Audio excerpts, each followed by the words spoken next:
La question c'est pourquoi les hommes, la question c'est pourquoi les hommes de Dieu sincères et dévots commettent des erreurs dans les soi-disant guides du Saint-Esprit, même lorsqu'ils opéraient sous l'onction ministérielle puissante. Pourquoi ils commettent des erreurs? Parce que ces erreurs-là ont été commises par plusieurs hommes de Dieu. Avec leur ministère. Pas qu'ils sont du diable, ils sont de Dieu véritablement. Ils sont réellement et véritablement de Dieu. Mais ils ont commis ces erreurs. Le problème, je crois, c'est parce que les gens n'arrivent pas à voir la délivrance entre l'onction qui est en nous et celle qui est sur nous. Il y a une différence entre l'onction qui est en nous et l'onction qui est sur nous. L'onction vient en nous et l'onction vient sur nous. Il y a deux mesures de l'onction que l'on reçoit. L'onction en nous, l'onction sur nous. Il y a une différence entre ces deux types d'onction qui descend sur le croyant chrétien. Amen. Gloire à Jésus. La manifestation de l'onction extérieure doit être vérifiée par l'onction intérieure, l'onction qui est en nous. Amen. C'est pourquoi j'ai dit que l'onction intérieure est plus importante que toute onction et les autres tournent autour d'elle. L'onction qui est en nous, là, elle est plus importante que l'onction extérieure. Vous comprenez? Je crois que c'est ce que Paul voulait dire quand il dit qu'il servait Dieu avec son esprit. Romains 1, verset 9. On va lire dans Romains chapitre 1, verset 9.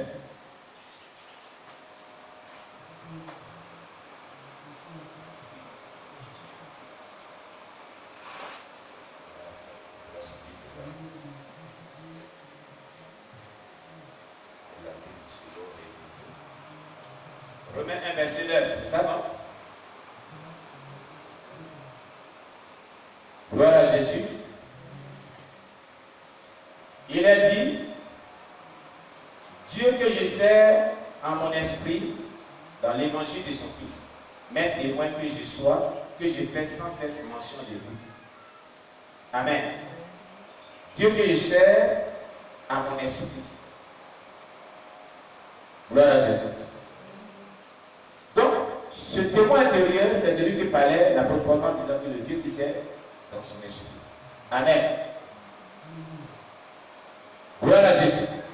Bien qu'il y ait eu des grands signes et prodiges dans son ministère, c'est-à-dire dans le ministère de l'apôtre Paul, il y a eu des grands signes et prodiges qu'il a opérés.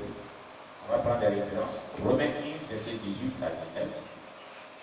Romains chapitre 15, verset 18 à 19. Alléluia.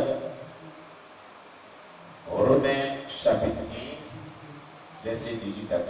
2 Corinthiens chapitre 12, verset 12. Nous allons lire Romains chapitre 15, verset 18 à 19.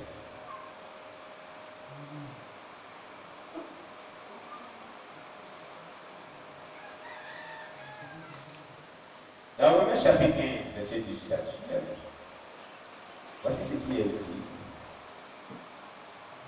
Car je n'oserais mentionner aucune chose que Christ n'ait pas faite par moi pour amener les païens à l'obéissance par la parole et par les actes, par la puissance des miracles et des prodiges, par la puissance de l'Esprit de Dieu, en sorte que depuis Jérusalem et les pays voisins, jusqu'en Illyrie, j'ai abondamment répandu l'évangile de Christ.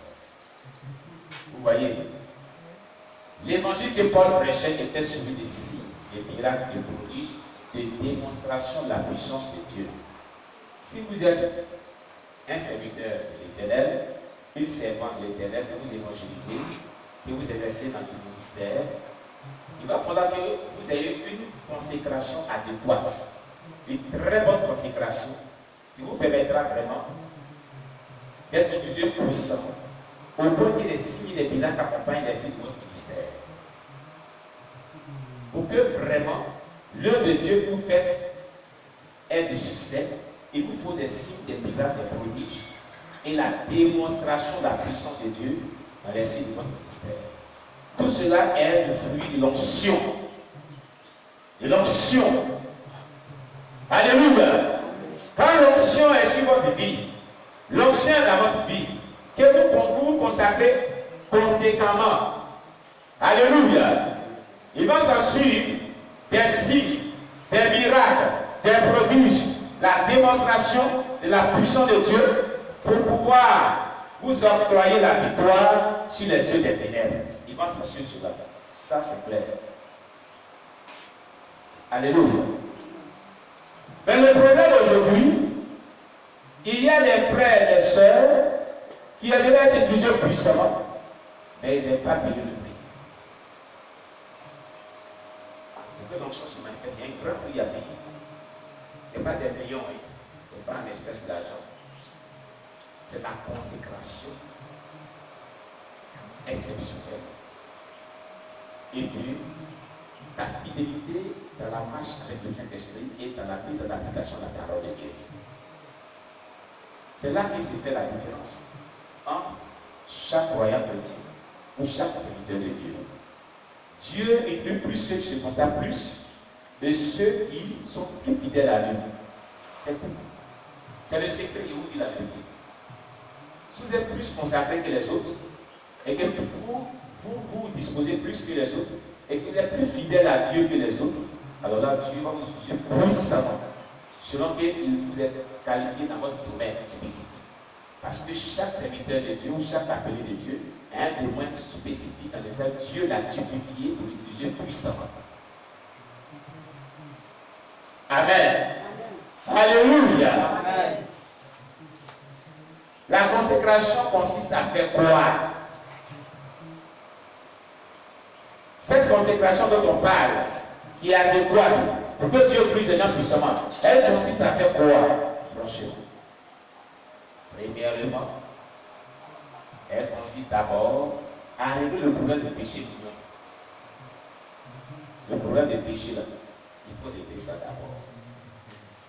Il faut que ce dernier, là, ce candidat à être Dieu puissamment, finisse avec cette histoire de péché répétitif dans sa vie et vit dans la sainteté pleinement et dans la crainte de Dieu pleinement. C'est le premier point. Parce que Dieu est le péché. Regardez bien, examinez-vous même bien. De tout ce que Dieu a fait dans la Bible, depuis la Genèse jusqu'à l'Apocalypse, était-ce que personne qui vient dans le péché? Hein? Ils aimaient le péché? Non. Est-ce qu'ils aimaient le péché? Ils n'aimaient pas le péché. Ils se séparaient du péché. D'ailleurs, la consécration, je dis, c'est détacher de tout ce que Dieu n'aime pas d'abord et se mettre à part. C'est se séparer de ce qui n'est pas bon et s'attacher à Dieu qui est bon. Voici la définition de la consécration de manière générale. Amen. Se détacher et se mettre à part pour Christ. Rien que pour lui. Donc, le premier point, régler le problème de péché dans votre vie. Abandonnez tous ceux de péché, tous ceux d'iniquité dans votre vie. Deuxième point, prendre l'engagement que partout, à tout temps, à toute heure, à tout moment, que vous devez être fidèle à votre Dieu dans la mise en application de son esprit, de ce que son esprit Saint vous dira et de ce que sa parole vous enseigne. Voilà. Prenez l'engagement devant Dieu et honorez cet engagement-là. C'est tout. De pouvoir obéir à Dieu à tout moment, en toutes circonstances, en tout lieu, jusqu'à ce que Dieu vous enlève sur la terre. De pouvoir marcher selon sa parole et selon son Esprit Saint. Mais si vous demandez lui de vous aider à le faire, par son Esprit Saint. Amen. Troisième élément. Ayez des moments de jeûne et prière, soit 2 jours de jeûne et prière dans la semaine. Vous pouvez commencer par le premier jour de la semaine et vous pouvez terminer par le dernier jour de la semaine. 6h, 18h. Ou si vous voulez, vous pouvez faire un jour à 5. pour maintenir la flamme du Saint-Esprit et la lubrifier de la gloire de Dieu en vous. Pour d'autres, s'il ne peut pas faire 2 jours, il peut faire au moins 1 jour. Au minimum, 1 jour en semaine. Ce jour-là, consacrez-le à Dieu. Ce n'est pas un geste que tu as fait pour ça. Non, non, non. Un geste de consécration à part entière. Amen. Vous ne sortez pas. Mais pour ceux qui travaillent, c'est compréhensible. Vous pouvez aller au travail, mais vous êtes en esprit avec Dieu. Et pendant ce temps que vous travaillez, vous priez dans votre cœur. Vous communiez avec Dieu dans votre cœur. Vous laissez conduire par le Saint-Esprit, vous évitez tout ce qui est charnel, tout ce qui peut compromettre vraiment votre jeûne. Amen. Vous êtes en esprit avec le Saint-Esprit. Cela existe. Nous devons faire ça aussi. Amen. Par contre, pour une personne comme nous qui est en plein temps, la personne ne sort pas. Elle est chez elle. Ce jour-là, elle le consacre à Dieu. Elle ne fait que prier, louer Dieu, porter en prière les sujets de prière que Dieu lui mettra à cœur et les sujets de prière que Dieu vraiment lui voudrait vraiment que Dieu puisse exaucer. Concernant son ministère, concernant l'efficacité de son appel ministériel, concernant sa vie de sainteté. Et il peut aussi intercéder pour plusieurs membres du corps de Christ. Amen. Prière, louange, méditation de la parole de Dieu. Prière, louange, méditation de la parole de Dieu. Jusqu'à ce que ce jour-là soit compris. Il ne sort pas de sa maison. Il ne fait que parler à Dieu. Amen. Vous devez avoir un jeûne programmé dans le mois. Un jeûne programmé. Un mois de jeûne de prière programmé. Ou bien des rencontres avec le Seigneur pour ceux qui sont sur le régime. Pour ceux qui sont sur le médecin qui ne doivent pas gêner. Ils doivent fixer au moins des jours, ou même 2 jours ou 3 jours. Bon. De prière intense, des heures de prière. Pas 1 heure du temps, 2 heures du temps. À partir de 6 heures du temps et au-delà. Par exemple, il dit, les 3 premiers jours du mois sont consacrés à prier que 6 heures du temps par jour ou 8 heures du temps par jour. Ou, s'il peut jeûner, les 3 premiers jours du mois, il y a un jeûne avec le Seigneur. Ce genre de jeûne programmé en semaine et par mois entretient l'onction qui est en vous, fructifie, participe à la fructification de l'onction en vous, à la croissance de l'onction en vous et à son efficacité dans l'exercice de votre ministère. Amen. Maintenant, il peut arriver des jeûnes circonstanciels, comme celui d'Esther. Le jeûne d'Esther était un jeûne circonstanciel. Vu la circonstance qui prévalait, Esther n'a pas attendu que Dieu lui dise il faut jeûner. Mais elle a décrété un moment de jeûne de 3 jours à 5 heures manger sans boire. Vu la circonstance qui prévalait. Alléluia. C'est ça. Gloire à Jésus. Amen.